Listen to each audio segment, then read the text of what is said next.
Hey UConn Nation, it's KK Arnold here. If you're looking for the latest UConn women's basketball content, go subscribe to Listen Up to Phil and Ryan. Go Huskies. Waking up with Phil and Ryan. Listen up, Ryan. Appreciate you. Here we are, returning for a new week on UConn Huskies women's basketball talk. That's all it is, Ryan, even though I have this shirt and hat on this morning. Monday, July 17th. Ryan, the summer is flying by. Hey, UConn Huskies fans, if you're not aware, something special, even if you don't care, something special in baseball going on, Ryan, I know it's going to bring a smile to your face. Right down the road from us, Interstate 70 eastbound. Hey, I know we won't get into it now. This is a basketball podcast, but Ryan, if you don't even know what I mean, which I'm sure you do, go ahead and check the baseball standings as the fight for October heats up. Mookie Betts and company next on the list. But let's get down into today's podcast and waste no more time. We have a lot to go over here today, including comments, Ryan, where we don't know what we're talking about. You and I do not know any idea of what we're talking about, and I can't wait to get into that with you today. Question is, do any of us know what we're talking about anymore, Ryan? That's a big question for you toward the end of this episode. But today you told me Azzi Fudd, and boy, this is a great. I want to turn on actually two spotlights for this player because, Ryan, we're talking about a legendary UConn Husky in the making. She has exploded in games I remember a game where she had 25 points. Ryan, she exploded against, who was it? Texas Longhorns. Ryan, she has had masterpieces that led these UConn Huskies to big victories over top 10 schools. In schools that are ranked in the top 10. Ryan, she's had a game where she had a career high 32 points back on November 14th, I believe, November of 2022. Ryan, this is Azzi Fudd, and the Virginia native, again, not that far away from us, where we're coming to you from. But, Ryan, there's been some downside, and it's not a surprise that I go ahead and say this word because it seems like that we go through every single player now, with the exception of the ones that have yet to play for UConn. It seems like on every episode we're going to have to mention this word because it's happened, unfortunately, in the past, hopefully not in the future, injuries. All right, and that's nothing new because there has been some injuries that have held Azzi Fudd out, but what's new in UConn nowadays, huh? So, with the exception of that, Ryan, again, we don't know what we're talking about, supposedly, but we'll get down into that in just a second.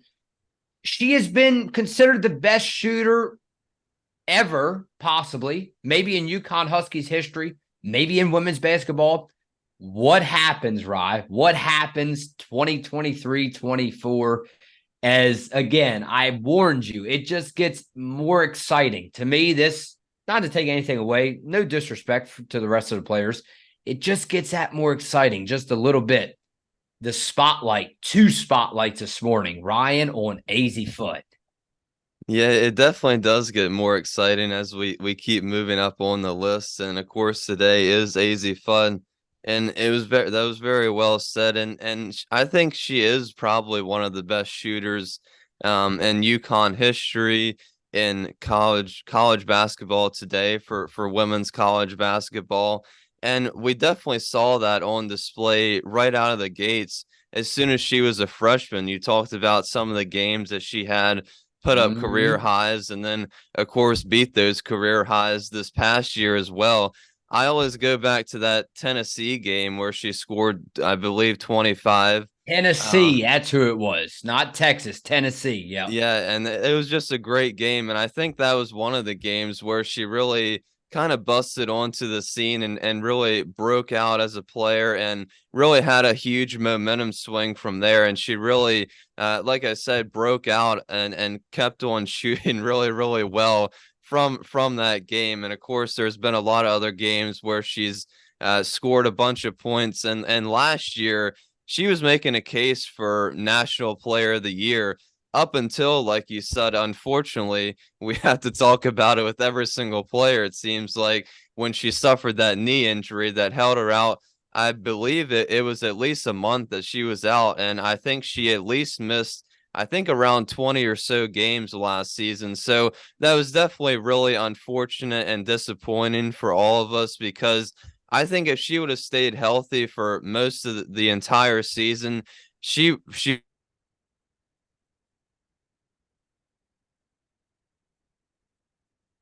I don't have audio for you.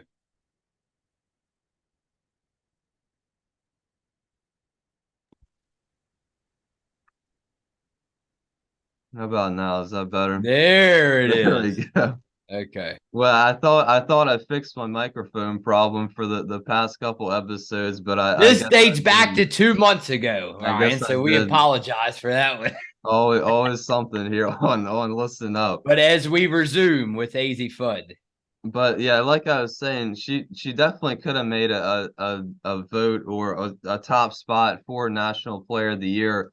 Probably could have been in the top three if she would have stayed healthy for the whole entire season. yeah, But I think for this year, it's definitely a possibility that she makes a run for another consideration for National Player of the Year. Of course, if there's always the big if, all these players can stay healthy. So hopefully she can, and she recovers during the off season.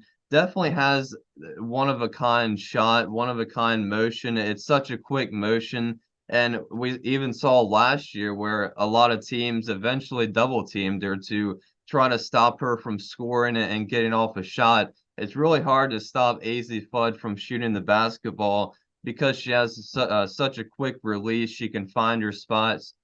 She can get open pretty easily, and most of the time knock it down, even if she is contested. So a really hard player to stop from scoring. We've seen flashes on defense even.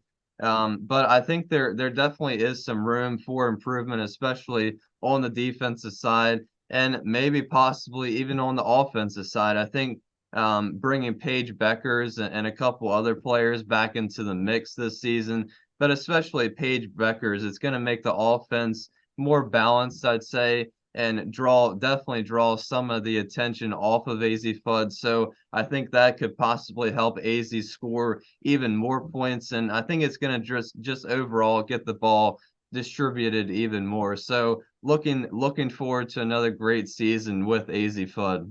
yeah. I want to shout out to Katie and Tim Fudd, parents of Azzi Fudd, and they did an incredible job. I tell you, raising her and bringing that talent to UConn, and not only the talent, Ryan, but she's a class act, man. I mean, this is a bright young star in the making, not only in her college career, but I'm expecting again as she moves on into her.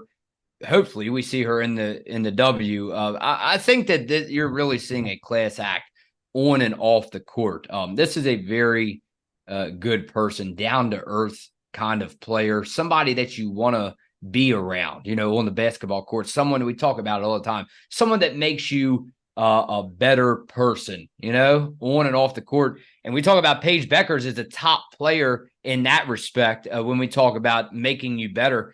Man, shout out to the rookies on this one, Ryan. I don't know if you agree or not. Hey, if you want to know not only Paige Beckers, but if you want to really, get to know basketball better and make yourself a better person and just, respect, quality. We talk about quality and people, respect overall. Go to Azzi Fudd, man. Only 20 years old, but hey, Ryan, the Fairfax, Virginia native, she knows. It seems like, man, she's ahead of the game. She knows, Ryan. She knows it. She knows it all. I'm serious. I'm serious when I say this. No disrespect. We talk about like the James and Wade kind of connection when we talk about Fudd and Paige Beckers. Ryan, she knows it all. Not to be smart. I'm telling you, straight up, all seriousness, this girl knows her basketball. This young lady, I should say.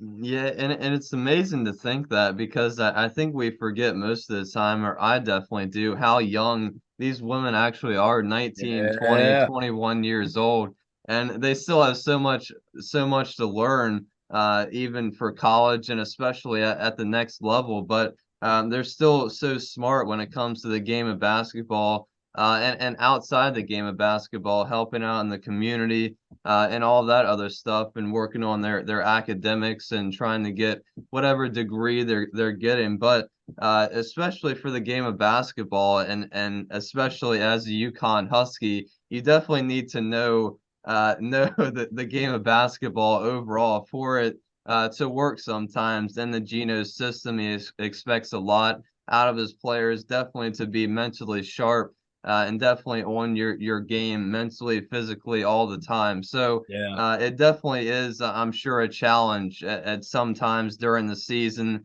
And we've talked about a little bit, going over some of these players, the mental challenges they face over the course of the season. It's definitely a very, very long, tough, challenging season. So it's a pretty amazing when you think about it that way, that these young women are able to last the whole entire season and put on the performances that they do. I know this will put a smile on your face on this Monday morning. How about reaching out now, other than Paige Beckers, because it is Paige Beckers? How about reaching out and trying to get Azzi Fudd on the pod? Oh my goodness! I mean, there's no words. I'm speechless right now because I see the smile, on your face, and I'm just like, man, again, talking about someone that you would want to speak to and have a great conversation with. And as far as not only for us, hey, a shout out to all of our subs, everybody that comes through. How about bringing them that special surprise, man? That would be. I don't know, Ryan. You can finish my sentence because I don't know what to say on that one. Yeah, I wouldn't have any words for that either. That would definitely be our top tier video yet, to say. But yeah, if we can make that happen, that'd be something special. All right, how about comments on this Monday morning, and then we will head on out and get some breakfast. Talk about breakfast, Ryan. How about some mini wheats, or how about some some oatmeal squares? Man, I've been trying some new cereal now and some Thomas English muffins. Man, I tell you what, we have the grill hot and ready this morning for Ryan and I. Breakfast coming along in about 5-10 minutes, Ryan, as soon as we can knock some of these comments out. And I love this one because I previewed it in the beginning of the show, and I will go ahead and read this one off to you. Joseph Patty, you guys don't know what you are talking about. Well, I mean, they might not be wrong. I think most of the time, most of the time, I feel like I don't know what I'm talking about. But I mean, it is a podcast, and we've been doing it. We've been doing it for on the UConn Huskies for 2 years. Yeah. Um, but I think there's obviously differing opinions, and whether you want to watch it or not is completely up to you. We're not making anybody watch it, and obviously everybody's free and open to their own opinion, and you're obviously free to comment whatever you want. But I think most of the time, I feel like I don't know what I'm talking about. So maybe they might not be that wrong after all. We already know, we're well aware of this after a year, going back to a year ago. Phil never knows what he's talking about. Ryan, how about, I like this one. How about Captain 310? We have a little bit of entertainment on this Monday morning. Humpty Dumpty sat on a ball. I don't know if I could finish this without laughing. Humpty Dumpty had a great fall. All the king's horses and all the king's men couldn't put Humpty together again. Carolina is a good player who has exhibited flashes of brilliance, but she is still too fragile. Gino is not going to wait for her to come around when she wants to. Ice, Ayana, Ashlyn, and Cadence will be available if Caroline is not available.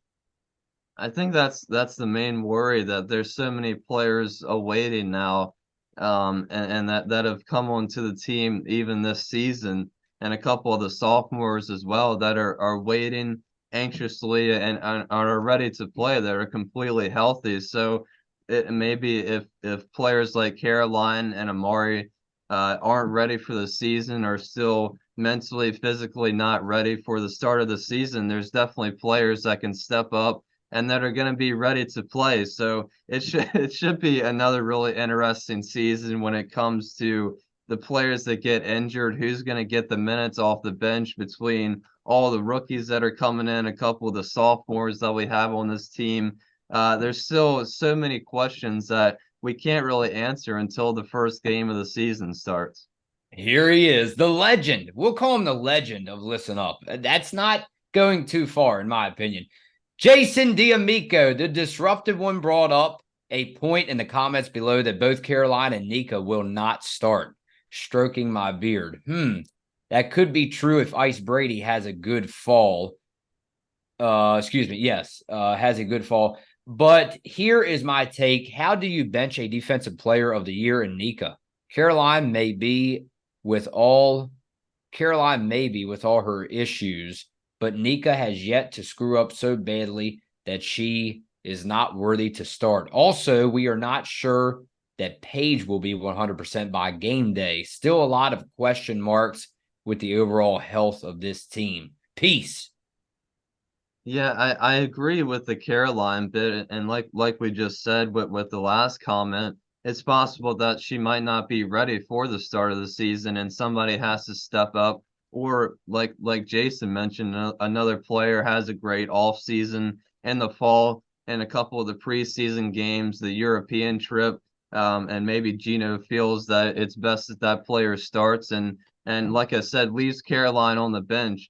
And last episode, I said Caroline, I think she feels pretty comfortable coming off the bench, and I think she can still provide a lot of minutes and play really well if she has to come off the bench for most of the season. But disagree with Nika. I think Nika's probably starting every single game as long as she's healthy, probably playing 35, almost the full game. Probably not as many minutes as last season, since hopefully we have more healthy players this season, but Nika's always going to be in the starting lineup. Like Jason said, you can't take a defensive player of her ability and impact, her energy. You can't take that off the court.